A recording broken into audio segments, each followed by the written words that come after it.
In the name of Allah, the most compassionate and most merciful.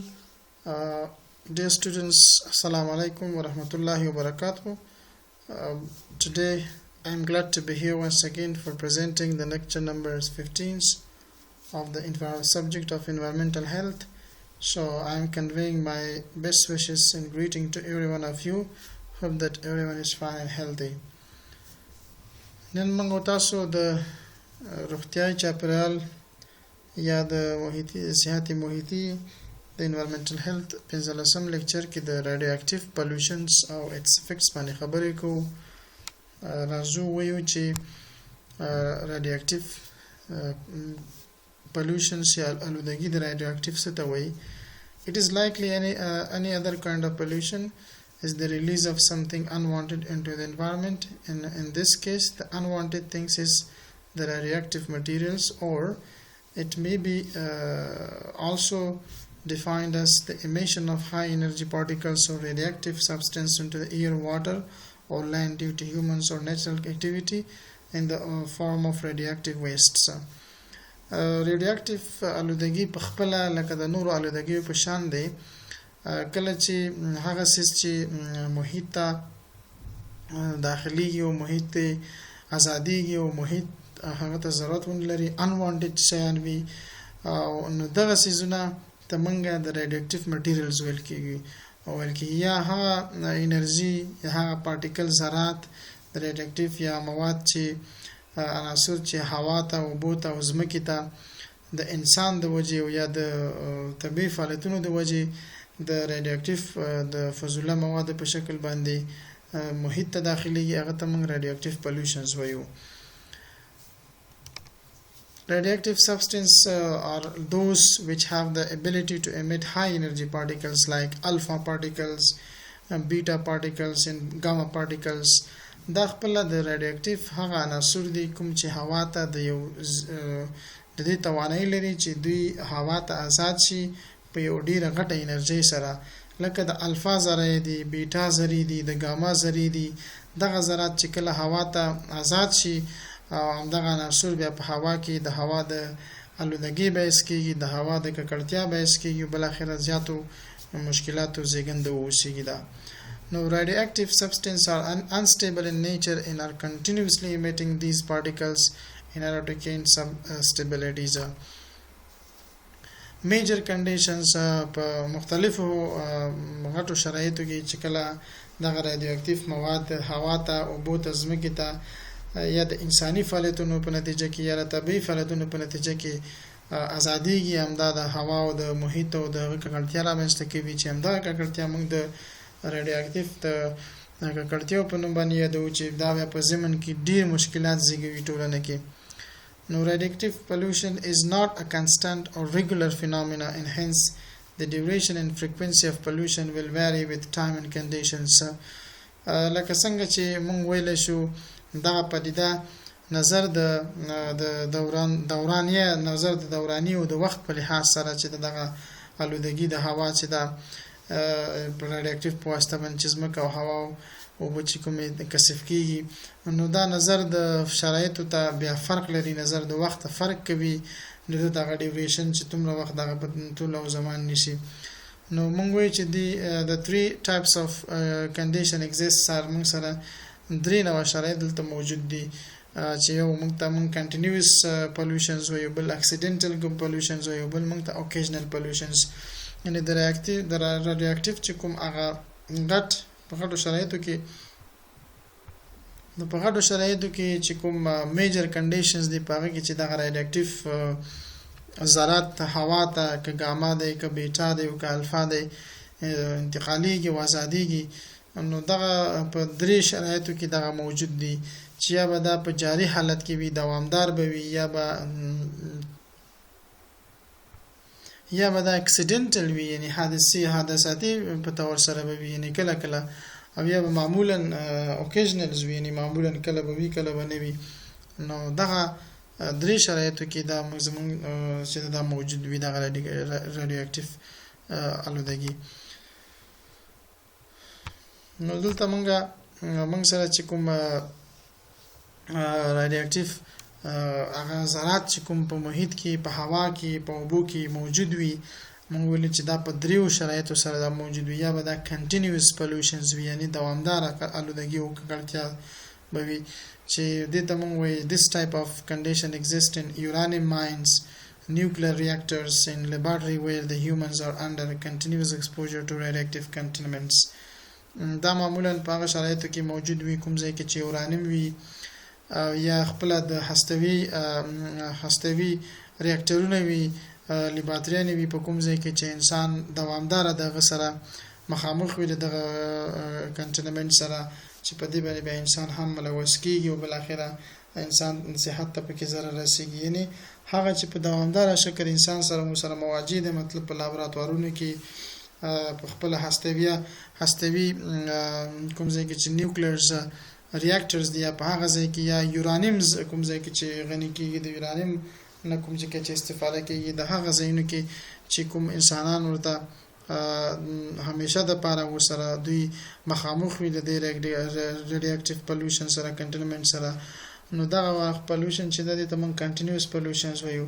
بل چې د موږ سره اکسیډنټل پولوشنز دي یعنی تصادفاً کله کله حادثاتي تور باندې دغه الودګي رامنځته کیږي چې this type of pollutions condition exists during accidental exposure to radiation by virtue of equipment failures یا radiation leak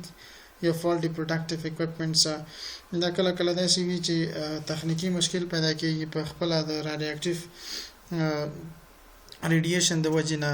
یا لیکی پر ریډیشن کې پیدا کیږي لیک شي همدارنګه یا د خپل سامانالاتو لوازمو چې کوم د دې دستګاو کې د دې رادیواکټیو په دستګاو کې څوک کار کوي دغه دستګاو ناکامي دی وجنه یا هم کوم داسې دغه وجنه چې مثلا صحیح محافظوي تدابیر نه ویني ول شي او هغه کې غلطي شي اجناس چې کوم دي هغه اکوپمنټس دي لوازم چې دي د غوي سالمه محافظت نه شوی نو دی وجنه انسان به د امدغه وجنه انسان د امدي سره مواجه کیږي د امدي ریډیاکټیو د ذرات سره چې په انسان باندې دا به خاص تاثیر لري همدارنګه موږ سره اوکیژنل پولوشنز دي چې this condition exists during the isolated experiment or test of nuclear substances کله کله منګه په هغه شرایطو کې چې وغواړو په جدا شکل سره بعضی تجربې او بعضی آزموینې تر سره کړو دغه استوي او عناصرو نو کله کله موږ په داسې وخت کې هم د ریډیاکټیو د ذرات سره مخامخ کیږو چې دا هم د محیط په محیط کې موږ د دې ذرات سره مخامخ کیږو نو انسان د دې نه متاثر کیږي نو موږ سره دغه درې نو حالاتو کې موږ سره ریډیاکټیو چې دا موجود دی په درې شرایطو کې دا موږ سره موجود وي یو په کنټینیوس پولوشنز په شکل سره وي چې همیشه یو انسان دغه سره د یو کار په دوران کې وسره مخامخ کیږي لکه هغه د وظیفه وي مسولیت وي چې باید دلته کار تر سره کوي دوی همیشه د ریډیاکټیو د ذرات سره مخامخ وي چې دغه به د انسان ته په صحت باندې ډیره موزره هم تمامېدل شي همدارنګه موږ له اکسیډنټل پولوشنز وي هم د ریډیاکټیو مواد کله کله د تصادفي شکل سره په حادثاتي شکل سره د الودګي سره موږ تاسو مخامخ کیږو لکه مخکې ویل چې بعضی لوازم دي د غوي ناکامي وي بعضی لوازم کې مشکل پیدا شي مثلا هغه چې رادیواکټیو مواد پکې وي او بیا موږ سره انسان او سره مواجه شي نو تبند دغه وجنه بیا یو لوړ مشکلات پیدا کیږي همدارنګه اوکیژنلز پولوشنز موږ ویل چې په هغه شرایطو کې چې موږ تاسو په جدا شکل سره یو تجربه یا آزموینه تر سره کوو په هستوي عناصر باندې شاید موږ د دې الودګي سره مخامخ شو هغه زموږ تاسو په صحت باندې ختمه منشي نو سورس اف ریډیاکټیو پولوشنز چې کوم د دې منابع دي ریډیاکټیو چې کوم پولوشن الودګي کوم د څه وزن چې دا را پیدا کیږي هغه چې کوم سورس دي منابع دي هغه موږ سره په لاندې ډول دي یعنی the source of radiation pollution could either be naturally or man-made هغه چې د دې رادیواکټیو الودګي یا ککړتیا رامنځته کوي هغه به یا طبيعي شکل سره وي یا به انسانانو د دې جوړ کړي وي یعنی دغه عمل واستیا او ککړتیا چې رامنځته کیږي د رادیواکټیو یا به د انسان د وجنه وي چې هغه جوړ کړي وي یا هم داسې په طبيعت کې طبيعي شکل سره رامنځته کیږي نو کوم چې موږ سره نیچرل ریډیشنز دي یعنی دغه وجنه هم انسان بعض اوقات د صحت سره متاثر کیږي هغه natural radiations یعنی په طبیعي شکل سره دغه شعاعګانې دي. They are known as the background radiation as مثلا cosmic rays دی موږ سره په دې کې the cosmic ray contain highly energetic particle which reach the surface of earth and causing pollutions. A highly energetic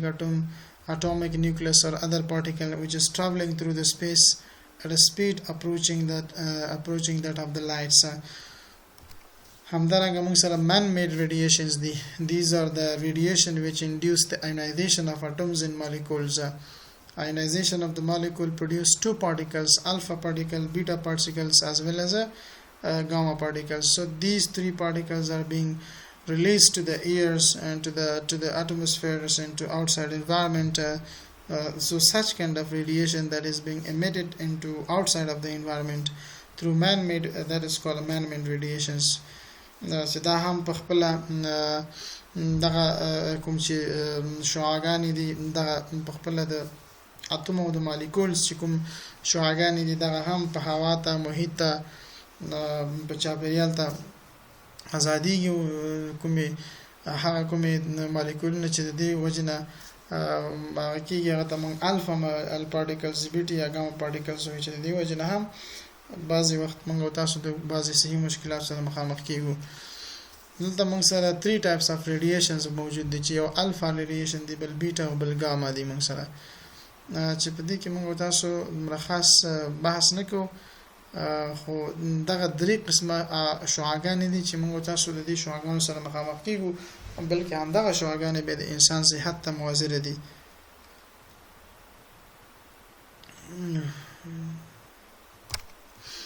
نو دلته راځو man made radiation چې موږ سره سورس دي هغه 13% دي. مثلا میډیکل ایکس ری دی،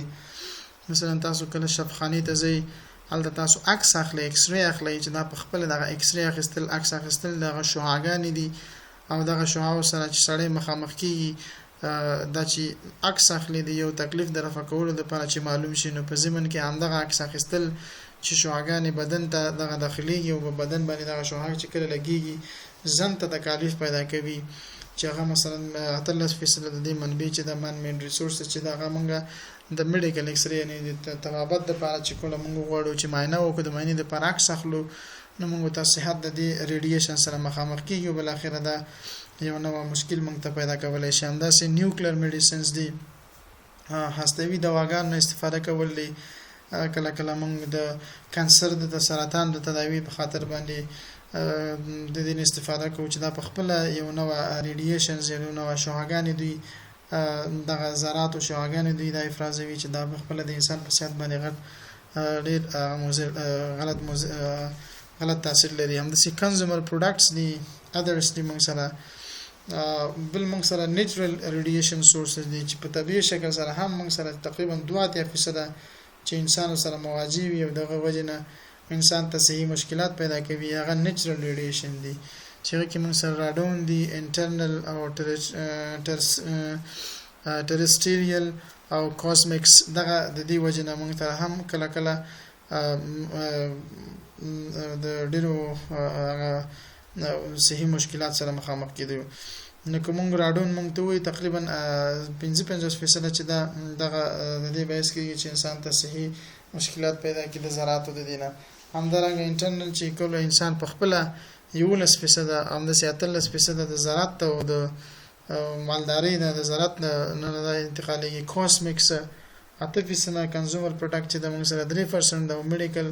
چې 14% او نور چې عامه هغه موږ سره 1% دي یعنی دغه ټوله فیصدي چې کله دلته موږ سره راځم کو نو د هر یو جنس د هر یو سیز نه انسان ته دغه د شعاع او د رسیدولو لارې د انسان صحت متاثر کېدل شي. دا چې څومره فیصدي څه شي نه ډېر متاثر کیږي نو طبعا هغه په دې کې ځان ته یو نقش او رول لري. نو په دې اساس باندې موږ وایو چې ریډیشن د شعاعګانو د شعاع چې کوم الودګي او ککړتیا او کثافات او پولوشن دی دا په خپل یو نو صحي مشکل ایجادوي انسانانو ته. همدارنګه effects of radiation pollution د تاثیرات به څه شي؟ Radioactive substances are among the most toxic substances known. په خپل رادیواکټیو شعاعګانې چې دي دا دغه عناصر چې دي دغه عناصر په خپل د ډورو زهرجنو عناصرو د جملې څخه پیژندل شوي دي چې په خپل موږ تاسو زیات مشکلات او زیات تقریبا انسانان چې د خپل ژوند د لاسه ورکوي هغه د لیکیومیا د وجنوي یعنی مطلب سپریس د پروډکشن اف ریډ بلډ سیل چې حالت موږ تاسو کم خونی د وینې سره کرویات چې دی هغه سپریس کیږي دغه تولید کې مشکل پیدا کیږي لیکیومیا رامنځته کیږي د وینې سرطان رامنځته کیږي همداسې همدارنګه نو دغه د ریډیشن په تاثیراتو کې نو دا د صحت باندې څومره مؤثره ده خدا هم موږ اوس د محیط نه موږ سره مواجه یو همدارنګه د ریډیواکټیو څخه خپل کوم آلودګي ده چې د خپل انسان صحت ته او حتی ژوندۍ موجودات ته په محیط کې په چاپیریال کې هم ډېر مؤثر دي چې د تاثیرات موږ کولای شو یو په ټیټ لیول هم یو په لوړه کچه هم وي د تاثیرات په بدن باندې دا چې د دې تاثیرات د ریډیشن او د شعاعګانو او د ذراتو تاثیرات په بدن باندې چې کوم په ډیر لو لیول کې دی هغه عبارت له کله چې موږ تاسو یو څه اندازه زموږ بدن د دې د شعاعګانو سره مخامخ کیږي زنو په دې سره زموږ تاسو چې د بدن کې چې کوم د حجراتو سل ممبران یا غشاوې دي نو هغه ته د هغوی د منځوړلو په هغوی باندې تاثیر کوي او د هغوی په سبب کې د دې منځوړلو په سبب کې د دوی په تاثیر په سبب کې زموږ تاسو په پوستکي کې همیشه اریټیشن حساسیت او خارش پیدا کیږي چې خارش پیدا کېدل حساسیت پیدا کېدل دا هم د رادیواکټیو د شعاعګانو او ذراتو یو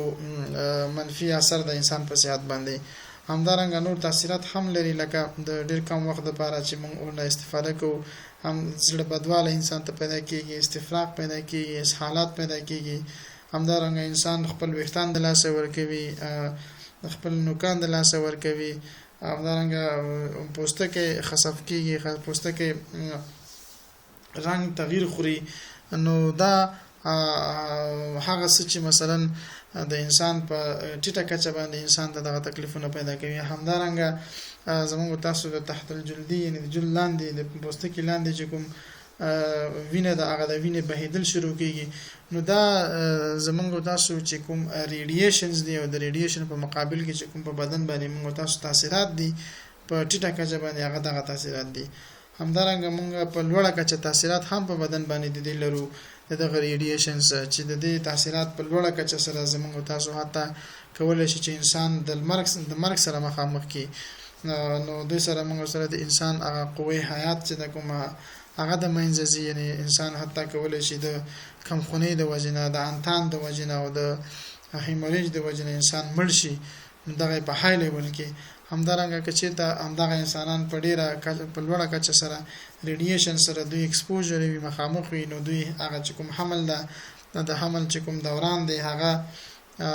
په هغه کې مشکلات پیدا کوي همدارنګه د دماغو کې مشکل پیدا کوي چې دماغ په نورمال سره خپل فعالیت نشي ترسره کولای شي همدارنګه هغه ماشومان چې عمرونه د اتونه تر 15 هفتو پورې وي د حاملګۍ په دوران کې هغوی د یو نوع مشکلات سره مخامخ کیږي نو کله چې هغوی دنیا ته راځي نو هغوی به یو قسم مشکلات بلري چې دا هم د هغوی د په اتم او په 15 هفته کې چون اعضاء د بدن اکثره جوړ شي وي نو په دې حالت کې د په بدن باندې دا تاثیر لري بد تاثیر لري او چې حتی د انسان مغز ته هم شاید امکان دی ولري چې د مغز صحیح نه وي کارونه کوي او دماغي مشکلات ته پیدا شي چې دا د ټول په د دې په نتیجه کې آی کیو د انسان هغه استعداد او ذکاوت چې دا هغه هم وسره د منځ لاړ شي او حتی دماغي تاثیر په ډیرو شخص سره کې راشي لکه کله چې د هیروشیما په جاپان کې د ناګاساکي د دویم جنگ جهانی کې چې کوم اتم بم استفاده شو نو هغه نه بعد چې کوم الته اوس په هغه کې چې د ریډیواکټیو ذرات دلته موجود دي هوا کثیفه ده نو کوم انسانان چې دنیا ته نه وی راځي پیدا کېږي هغه طبعا یو قسم مشکل سره مخامخ کیږي ځکه چې محیطي شرایطو په اساس باندې دغه د اراده خپل ماشومان ته د والدینو څخه دغه انتقالېږي همدارنګه د دې سره چې موږ کوم ډیر هغه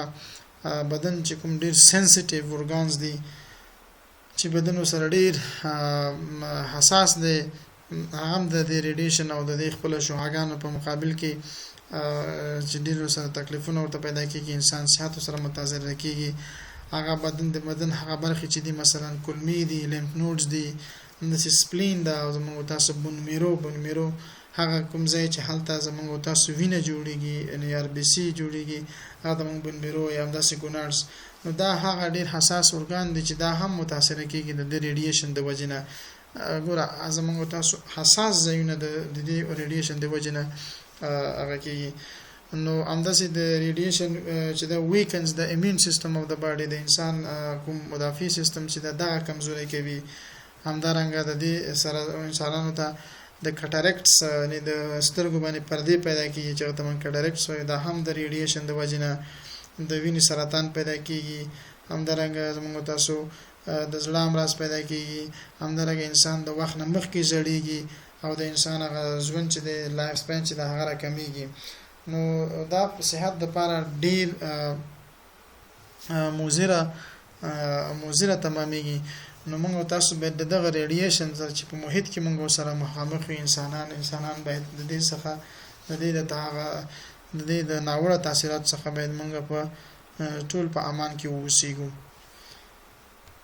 نو دا موږ سره تر دې ځای پورې د شعاع یا د ریډیشنز او د ذراتو کوم هغه تاثیرات په بدن باندې چې اوس موږ ترنه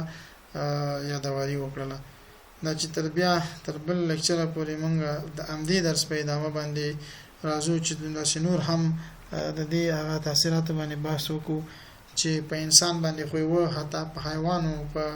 نباتاتو په زراعت باندې د تاثیرات هم شته او کنه په دې باندې هم بیا بحث کوو تاسو همدارنګه د دې تاثیرات په نباتاتو باندې هم دي چې ډایرکټ افیکټس په نباتاتو باندې لري یا تا مثلا نباتات چې دي هغوی وده کې مشکل پیدا کوي د هغوی په نشو نمو کې مشکلات پیدا کوي دا د هغه ریډیشن د شعاعانو د ذراتو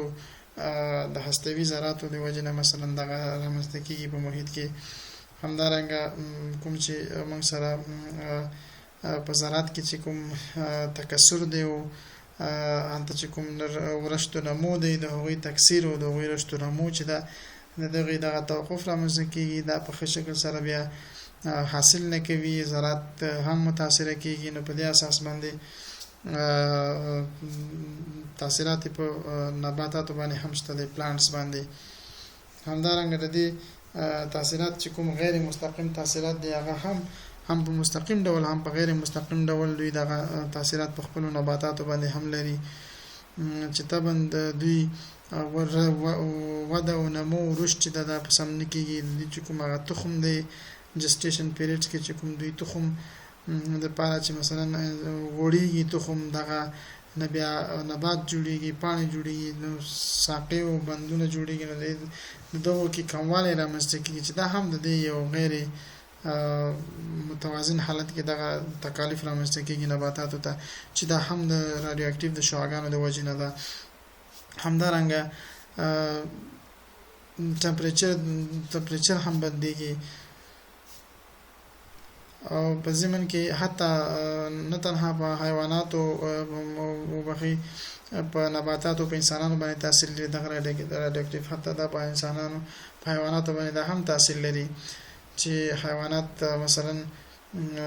کېدلی شي د حیواناتو د سرطان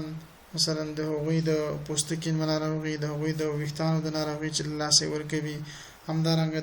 د پوستکي مشکلات چې پوستکي رنگ د لاسه ورکوي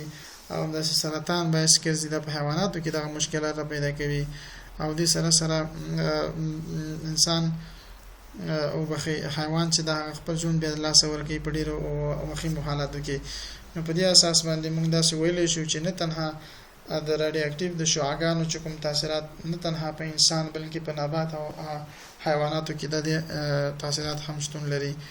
همدارنګه څنګه کولای شو چې موږ تاسو د رادیو اکټیو د آلودګۍ څخه موږ ځان وساتو نو لکه څنګه چې تاسو پوهیږئ چې دا ډیر مؤثر دی انسان د صحت لپاره نو طبعا د دې د جلوګیری او کنټرول لپاره باید موږ تاسو ډیر هڅه وکړو ترڅو وکولای شو د دې څخه موږ ځان په امان کې کړو نو د رادیواکټیو پولیوشنز کنټرول چې د لپاره موږ مختلف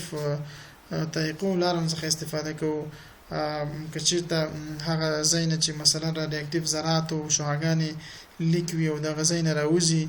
د کوم ریاکټر نه په کومه انډستری کې یا په کومه لیبارټری کې دا باید وخت په وخت سره چک شي چې آیا د رادیواکټیو څخه یا د لیبارټری څخه دغه ماشین څخه کوم دغه ذرات خو لیک خو نه دي وځي خو نه ځکه چې دا محیط ته ځي محیط کثیفه کوي هوا کثیفه کوي اوبه کثیفه کوي ځمکه کثیفه کوي نو په دې اساس باندې دا وخت په وخت باید چک شي همدارنګه د دې چې کوم هغه رادیواکټیو چې کوم مواد دي هغه مواد چې کوم سیف دي دا به دغه مواد باید سیف وساتل شي سکیور وساتل شي کوم شی چې کوم مواد چې د رادیواکټیو چې کوم انسان ته نور ضرورت نه دی یا نور دغه استفاده کیږي نه هغه موږ ډیسپوزیبل یعنی موږ لري چې لري کوي هغه به ډیر محفوظ وساتل شي سکیور وساتل شي هغه ذراتو کوم چې بیکاره دي کنه نو بیا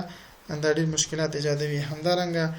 radioactive material must be stored in safe place and must be changed into harmless forms دغه رادیواکټیو کوم مواد چې دا باید په ډیر داسې محفوظ ځای کې باید د نگهداري او د تعقیب لاندې او د حفاظت لاندې اوسېږي همدارنګه nuclear device should be exploded underground چې تمام داسې هستوي لوازم وي چې غواړو د هغوی explosion صورت ونیسي هغه باید د ځمکې لاندې وي همدارنګه production of radio isotope needs to be minimized د radio isotope چې کوم تولیدات دي دا باید کم شي extreme precautions should be taken during the disposal of industrial waste containing radionuclides په حالاتو کې چې کله موږ د صنعت او د کمپنیانو څخه دغه فضله مواد چې هغوی کې د رادیونیوکلایډز مشتمل وي دا باید په ډیر ښه شکل سره باید د مدیریت وشي د منځه لاړ شي او په ډیر ښه شکل سره باید د احتیاطي تدابیر ونیول شي همدارنګه fission reaction should be minimized همدارنګه په نتیجه کې موږ ویلی شو چې رادیواکټیو پولوشن چې کوم ده نه تنها دا چې په انسان باندې بلکې په حیوان باندې محیط باندې